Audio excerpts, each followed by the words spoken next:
jihad fisabilillah. Jihad Pak. Jihad fisabilillah. Kalau dalam hadis-hadis Rasulullah mengatakan, ya, zirwatu sanamil Islam itu al-jihadu fisabilillah. Puncak dari amalan terbaik di dalam Islam itu jihad. Paling tinggi itu jihad. Mana ada lagi yang lebih tinggi dari jihad? Sudah selesai, jihad paling tinggi. Kenapa? Karena jihad yang paling terakhir nanti itu mengorbankan, sampai mengorbankan apa? Nyawa. Kalau nyawanya sudah habis, bisa lagi beribadah? Sudah habis. Mana bisa lagi? Sadaqallahu lazim. Inna lillahi wa inna ilaihi raji'un. Jadi Rasulullah katakan, kalau beramal di 10 awal Zulhijjah itu lebih baik daripada jihad fisabilillah. Cuman Rasulullah berikan juga pengecualiannya.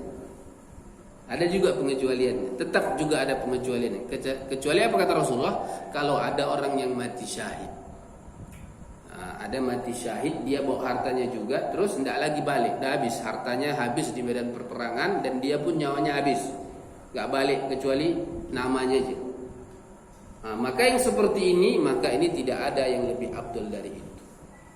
Untuk itu jihad itu memiliki tingkatan-tingkatan. Jadi ada tingkatan-tingkatan jihad itu. Dan memang tidak banyak sebenarnya, tidak banyak, sedikit jumlahnya ada di antara kaum muslimin kita yang memang salah memahami jihad. Salah. Dan itu memang dipelihara oleh musuh-musuh Islam, bahkan didanai agar dia dimunculkan lalu ditampilkan di media, kemudian dibumingkan seolah-olah Islam seperti itu, lalu dianggap Islam teroris, radikal dan seterusnya. Itu yang terjadi. Dan itu jualan orang barat, proyek mereka itu. Memang ada yang dia nanti gampang mengkafirkan kita, gampang mengkafirkan pemerintah. Itulah disebut dengan nanti khawarij namanya. Dan itu jumlahnya sedikit, tidak banyak. Kalaupun ada, itu dibesar-besarkan begitu. Islam teroris, tanda-tandanya misalnya berjenggot, cala cingkrang. Mana pula begitu? Ya, ada sebahagian seperti itu, dan itu sedikit, dan itu dipelihara itu. Dipelihara oleh orang-orang yang ingin mendapatkan bantuan dana dari itulah, dan ingin mengangkat jabatannya. Itu ada dipelihara. Kalau memang mereka ingin betul-betul membasmi itu, bisa dengan didudukkan di majelis para ulama, diberikan penjelasan, insya Allah bisa aja. Nggak bisa, baru tangkap. Yang seperti itu ada. Untuk itu kita sampaikan juga di majelis kita ini tingkatan-tingkatan jihad. Jihad itu dari bahasa Arab yang asal katanya jahada yujahidu mujahadatan wa jihadan. Yang makna asalnya itu bersungguh-sungguh, berjuang, itu maknanya. Apa artinya? Berjuang, bersungguh-sungguh untuk melawan. Kalau secara umum jihad itu memang lebih kepada perang, memang, ya, lebih kepada perang. Tapi jihad itu bukan hanya perang, begitu loh. Yang harus kita ingat, jihad itu tidak mesti perang dengan mengangkat senjata. Itu harus kita pahami. Jihad itu tidak mesti perang, ya, dengan mengangkat senjata. Masih ada lagi jihad-jihad yang lain. Jadi ada tingkat-tingkatan. Nanti ini kita bahas yang telah dijelaskan oleh Al-Imam Ibnu Qayyim dalam kitabnya Zadul Ma'ad namanya. Jadi Al-Imam Ibnu Qayyim rahimahullah telah mengarang sebuah kitab yang luar biasa namanya Zadul Ma'ad. Zad itu artinya bekal. Ma'ad itu hari kembali. Jadi bekal kita nanti untuk kembali kepada Allah pada hari kiamat, apa bekalnya? Bekalnya adalah mengikuti petunjuk Rasulullah SAW. Di antara petunjuk Rasulullah, bagaimana berperang, bagaimana berjihad. Jadi jihad itu secara umum memang bermakna perang, tapi ingat, bukan hanya jihad itu bermakna perang, masih ada jihad-jihad yang lain. Nah, tingkatannya ada berapa?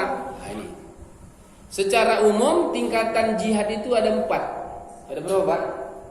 4. Lalu nanti setiap tingkatan ini ada levelnya lagi, ada tingkatannya lagi.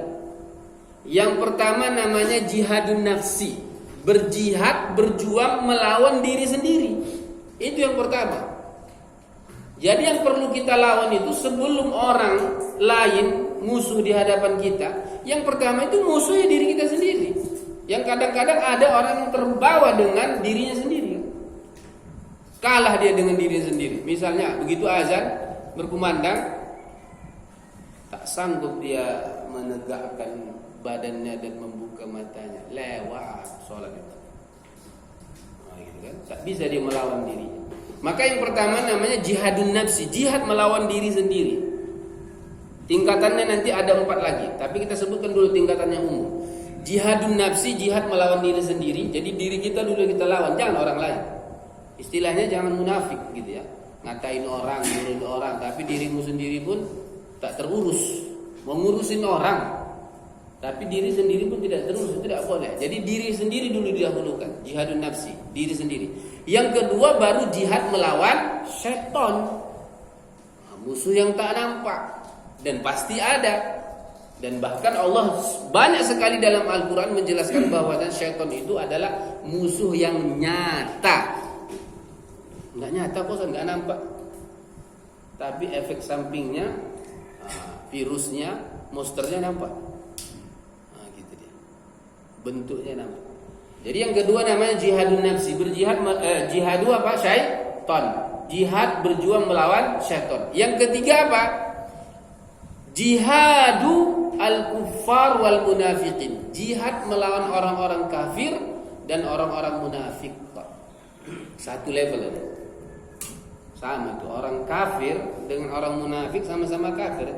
Bedanya apa bedanya? Kalau kafir jelas kekufurannya secara nyata, tapi kalau munafik itu dia menyembunyikan kekufurannya padahal dia kafir, pura-pura masuk Islam dia. Jelas sama-sama. Nah, ini yang kita lawan. Kemudian yang terakhir adalah jihadu arbabiz zulmi wal ma'asi wal bidah. Jihad melawan gembong-gembong kejahatan, bandar-bandar narkoba, bandar-bandar judi, dan konco-konco, pelaku kriminal, pelaku maksiat atau geng apa misalnya, geng curmor ya, curmor namanya, pencurian motor. Kan ada geng-gengnya itu. Kalau nggak ada gengnya itu payah itu, betul kan? Kalau dapat nanti ya siapa yang menampung, siapa yang mengedarkan, siapa yang begini, siapa yang begitu. Untuk itu tuh itu jihad juga melawan itu. Oh gitu. Jadi mana lebih besar dosanya, pengedar daripada pendukung? Pengedar misalnya narkoba. Iya, ini pengedar narkoba terbesar. Tapi yang pendukungnya ini dia pendukung, memang nggak pengedar tapi pendukung pengedar ini mana lebih besar dosanya? Iya, pembaking. Pembaking. Oh, pembaking lah luar biasa. Dengan di backing makanya berani mengedar. Kalau nggak ada backing, mungkin takut. Yang menjadi masalah biasanya kalau ditangkap, siapa yang ditangkap? Saya tanya. Pengedar. Terus backingnya kok nggak ditangkap? Takut kan? Karena pembackingnya biasanya itu pangkat-pangkatnya tinggi juga karena luar biasa untungnya itu kan. Tapi berkahnya itu nggak ada. Makin banyak juga yang keluar itu. Karena dia telah melukai, menyakiti, menghancurkan masyarakat, dan Allah pun tidak akan tinggal diam ini. Usahanya Allah akan hancurkan, keluarganya juga ikut hancur. Kalaupun dia punya kendaraan misalnya nggak tahu apa-apa, rupanya hancur, meledak, dan seterusnya. Kalaupun ada bencana, kenalah itu perusahaannya, dan begitu. Pasti Allah lakukan seperti itu. Oke. Jadi jihad itu berjuang itu ada 4 yang pertama. Jihad melawan diri sendiri, jihad melawan syaitan, jihad melawan orang kafir dan munafik, kemudian jihad melawan pelaku-pelaku kriminal, maksiat, kemungkaran dan seterusnya. Lalu nanti yang 4 ini masing-masing ada tingkatannya lagi. Yang kalau dijumlahkan nanti ada 13 kata Al-Imam Ibnu Qayyim. Nah, jihad melawan diri sendiri itu tingkatannya ada 4. Dari yang paling rendah sampai yang paling tinggi. Yang pertama, jihad melawan diri sendiri untuk apa? Talabul ilmi, menuntut ilmu agama. Jadi bapak, saudara yang hadir di sini untuk menuntut ilmu agama, ini juga jihad. Ya, dalam hadis yang hasan, Rasulullah SAW mengatakan, man kharaja fi talabil ilmi fahuwa fi sabilillah. Barang siapa yang keluar untuk menuntut ilmu, dia sudah berada di jalan Allah, fi sabilillah, mujahid ya. Jadi kita duduk di sini, ini mujahadah juga, berjuang juga ini kan. Berjuang melawan ngantuk misalnya. Ya kan? Berjuang melawan keinginan-keinginan dunia setelah ini gitu kan. Mungkin ada yang mau cepat-cepat maraton ya kan, biar sehat. Padahal sehat rohani lebih penting daripada jasmani. Mungkin begitu. Insya Allah nanti setelah ini bisa juga kan. Masih ada waktu. Itu butuh jihad. Bahkan Pak, kalau kita betul-betul belajar ilmu syar'i itu enggak main-main itu. Coba bayangkan kalau betul-betul dia istilahnya menjadi ulama. Yang pertama yang harus dia lakukan ngapal Quran 30 juz. Gampang atau susah? Susah. 30 juz harus hafal. Kemudian hafal hadis-hadis Rasulullah yang jumlahnya itu banyak sekali. Ada kitab Sahih Bukhari, ada Sahih Muslim, ada kitab Abu Dawud, ada Tirmidzi, ada Ibnu Majah. Ya. Kemudian nanti ada kitab Imam Ahmad, ada Imam Malik namanya Al-Muwatta. Itu banyak. Kalau memang menjadi ulama itu kitab-kitab itu, Kutubus Sittah yang 6 itu harus hafal, bahkan 9 hafal. Ya. Berapa ribu hadis itu, bahkan ya luar biasa banyaknya. Itu dihafal. Lalu nanti ada matan-matan kitab ulama itu dihafal. Ada kitab ulama matan-matan namanya, mutun-mutun itu. Selain mutun hadis itu dihafal. Setelah itu nanti dia belajar ilmu apa? Ilmu alat. Bagaimana menafsirkan, itu nanti qawaidut tafsir, usulut tafsir. Baru nanti ada ulumul Quran. Kemudian nanti hadis, ada nanti belajar mustalah hadis, belajar ilal. Itu luar biasa mempelajari itu. Baru nanti kok belajar fikih. Fikih itu belajar semua bab urusan kehidupan kita dipelajari dari toharoh sampai ujung nanti dipelajari fikih itu. Banyak itu. Beserta dalilnya. Kemudian nanti belajar usul fikih lagi. Allahu Akbar. Belajar usul fikih. Di antara pelajaran yang paling sulit itu apa? Belajar usul fikih dan faraid. Faraid itu apa ya? Faraid. Udah belajar sama kemarin ya, faraid sama bahasa Indra ya. Iya kan? Faraid itu warisan. Usul fikih itu dipelajari untuk menentukan hukum. Jadi kalau hukumnya ini apa, ini dipelajari. Ada alat untuk mengeluarkan sebuah hukum. Itu namanya usul fikih. Itu sulit sekali. Karena syarat dia itu harus memahami bahasa Arab. Dia harus pelajari itu nahwu sharaf, kemudian ilmu balaghah. Bahkan syair dia harus banyak hafal syair. Bukan main-main. Itu jihad itu. Dulu kita belajar itu ya hampir muntah-muntah lah belajar. Iya, luar biasa banyak yang perlu dipelajari itu. Itu butuh jihad. Nah, kalau sudah selesai itu atau dalam proses itu, apalagi jihad yang kedua? Jihad yang kedua mengamalkan ilmu, dan itu lebih berat lagi daripada menuntut ilmu. Gampangnya itu kalau dibandingkan antara menuntut ilmu dengan mengamalkan ilmu. Tahu kita misalnya sholat, misalnya berjamaah di masjid bagi laki-laki misalnya keutamaannya lebih besar. Tahu kan? Sudah. Oke, mengamalkannya butuh perjuangan, butuh jihad. Perjuangannya. Jadi itu butuh jihad juga. Mengamalkan ilmu itu butuh jihad. Apalagi kalau seandainya kita berada di sebuah perkampungan yang tahu ilmu agama cuma kita. Lebih asing lagi kita di kampung itu kan.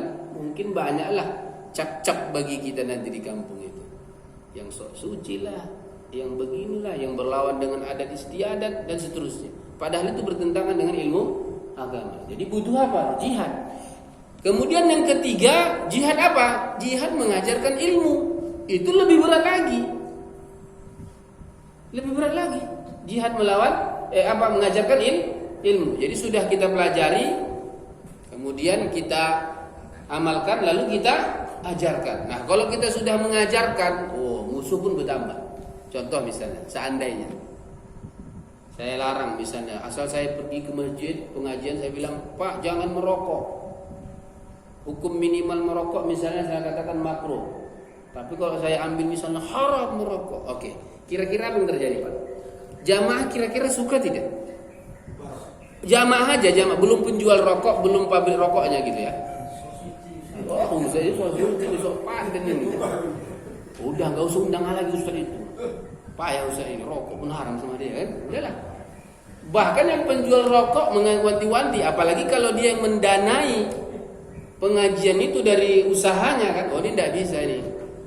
Aku yang mendanai pengajian itu, aku yang paling banyak keluar modal. Untungku banyak di kedai itu rokok. Apa pula dia melarang-larang itu. Udah, jangan panggil ustaz itu lagi nanti ya. Apalagi yang pabrik rokok, kalau ada ustaz-ustaz kayak gini kalau bisa dimatikan cepat. Begitu. Miras misalnya, judi, apalah narkoba, lebih lagi. Kalau, jangankan ustaz yang nggak punya backing, nggak punya hansip, nggak punya sapam, nggak ada pengawal. Pak polisi, Pak tentara saja. Bahkan ada lembaga khusus untuk menangani itu saja. Itu jantungan-jantungan itu kalau untuk menangkap orang ya kan. Dan itu langsung diceritakan oleh kepalanya langsung. Saya dengar dengan telinga saya juga sendiri. Waktu itu kita undang di sini. Apa nama badannya Pak itu? BNN ya? Joko Susilo. Joko Susilo sekarang. Bagian nengok-nengok ya. Dia nengok aja nggak berani nyengkar ya kan? Nengok orang berganja, aduh, gitu aja. Yang seperti itu sampai itu pernah diundangkan ke rumah Quran waktu itu beliau itu. Dan itu biasanya nggak tahan lama tuh kepalanya bolak-balik dia apa itu? Iya, dimutasi itu. Sampai beliau cerita langsung ke saya itu. Kepalanya di Medan Sumatera Utara dia bilang, yang seperti ini memang betul Ustaz. Itu saya bolak-balik kalau ada yang ditangkap tuh. Itu saya diteror. Teror. Sampai diancam. Pindah rumah saya. Kalau sudah ada ancaman itu pindah rumah. Yang menjadi masalah kadang-kadang Ustaz bukan kita yang disakiti. Siapa? Anak istri diancam, dilukai, ditabrakkan sama orang itu. Begitu-gitu. Itu yang terjadi. Dan itu banyak juga sogok-sogokannya. Dia bilang begitu, banyak juga sogok-sogokannya. Luar biasa.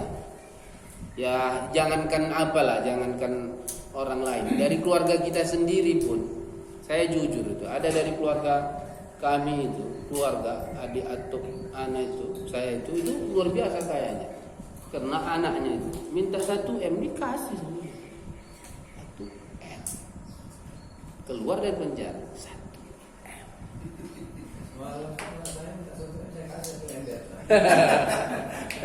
Begitu dia. Jadi butuh apa itu? Jadi 1M aja. Jadi yang begitu-gituan itu. Jadi butuh perjuangan, butuh jihad. Kemudian apa lagi? Yang terakhir itu sabar menuntut ilmu, sabar mengamalkan ilmu, kemudian sabar mengajarkan ilmu. Itu lebih berat lagi sabar kan? Banyak yang nggak sabar menuntut ilmu. Udahlah capek lah, udahlah. Tua, udahlah cukup gini-gini. Gitu-gitu lah misalnya. Ya kan? Kemudian mengamalkannya butuh sabar. Ya jangan. Ya musimannya nggak cocok gitu ya. Ya. Misalnya sholat dalam sebulan ini sholat, nanti bulan depan nggak lagi sholat, nggak sholat sama sekali maksud saya. Yang seperti ini butuh apa? Istiqomah, butuh sabar. Mengajarkannya butuh sabar gitu. Apalagi kalau ustadz itu banyak tantangannya itu. Tidak hanya ancaman, sogokan. Kayaknya yang lebih berat kayak mana Pak kayaknya? Sogokan lah yang berat. Sogokan yang lebih berat. Ini apa? Ini ada nih. Gitu. Sogok gitu dibayar. Kalau besar berpihak ke koper. Iya. Kalau akidahnya kuat ya berpihak sama ketentuan kan gitu. Sogok. Apalagi kalau sudah masalah politik, lebih banyak sogokannya. Iya banyak juga nih. Bahkan kadang-kadang kita dimanfaatin. Ustaz-ustaznya dimanfaatin. Ya. Begitulah, nggak usah bahas lagi. Karena sudah reda ya kan. Oke. Nah, jadi itu tingkatan jihad melawan diri sendiri ya. Ada 4 ya. Apa tadi? Menuntut ilmu, mengamalkannya, mengajarkannya, lalu sabar menuntut ilmunya, sabar mengamalkannya, dan sabar mengajarkannya. Kemudian jihad melawan syaitan. Nah, jihad melawan syaitan ini tingkatannya ada 2, dan ini jurus setan ini. Jadi jurus setan itu ada 2. Yang pertama membangkitkan syahwat, yang kedua membangkitkan syubhat. Jadi syaitan itu menggoda kita dengan 2 jalur. Kalau tidak syahwat, syubhat. Kalau syahwat itu ya nafsu. Ya, dia membuat kita itu bernafsu untuk melanggar apa yang telah Allah tentukan. Nah, ini udah jelas lah kalau syahwat ini nggak perlu dibahas. Ya, terlalu banyak makan sampai yang dimakan itu bukan yang mubah, yang halal, yang haram pun diajar. Ya, kalau bekerja pun syahwatnya tinggi kali sampai ya cara-cara yang haram dan seterusnya. Kemudian syubhat. Syubhat itu apa? Syubhat itu kerancuan. Dibuat kita itu rancu, samar-samar antara yang benar dengan yang salah. Contoh syubhat dari syaitan itu adalah misalnya semua agama sama. Itu syubhat itu. Pertanyaannya, betul semua agama itu sama, sama-sama benar, sama-sama mengantarkan pemeluknya ke dalam surga, betul? Tidaklah. Allah yang katakan kok, innad dina indallahil Islam. Kemudian Allah katakan wa may yabtaghi ghairal islami dina falan yuqbala. Allah katakan kok. Jadi tidak benar dikatakan semua agama sama. Itu syubhat itu. Ya. Semua agama sama. Kemudian banyak jalan menuju Roma gitu ya. Jadi semuanya ini jalan menuju surganya ini. Jadi jangan disalahkan. Sekarang banyak lagi dari sekat-sekat. Udah disekat. Ke Medan aja pun kena sekat. Ya kan? Udah kena sekat. Enggak banyak jalan lagi. Banyak jalan di rumah enggak berlaku lagi dari sekat. Udah PPKM. Ya, pelan-pelan kau mati. Oke lah.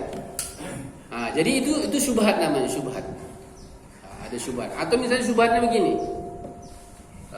Misalnya kan sholat 5 waktu ya. Syubhatnya dulu kami di sekolah SD itu termasuk syubhat yang diberikan guru kami. Waktu itu guru kami guru Kristen waktu itu, kelas 5 SD. Dia bilang gini, kelas 6 ya. Syubhatnya udah sekali aja sholat dalam sehari cukup itu, daripada tidak sama sekali. Udah cukup deh itu. Misalnya sholat maghrib aja, udah lah cukup deh. Daripada tidak sholat atau setahun sekali, daripada tidak gitu ya.